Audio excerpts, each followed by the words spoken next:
അപ്പൊ ഒരു പുന്നാര പുണ്ടച്ചി മോൻ എന്നെ റിയാക്ട് ചെയ്തിട്ടുണ്ട്.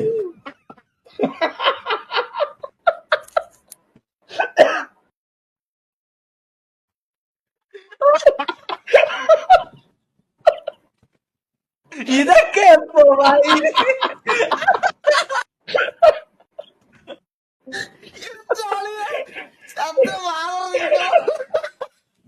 അപ്പൊ ഇന്നെ റിയാക്ട് ചെയ്തുകൊണ്ടാണ് ഇതാക്കിയത്. ഞാനായിട്ട് അങ്ങോട്ട് വള്ളി പിടിക്കാൻ പോയില്ല. ഇവന്റെ ഫാൻസ് വന്ന് ഇന്ന ഇതാക്കുന്ന ഫാൻസിന്റെ മെസ്സേജൊക്കെ ഞാൻ അവിടെ വെക്കാം. അതൊക്കെ അവിടെ നിൽക്കട്ടെ.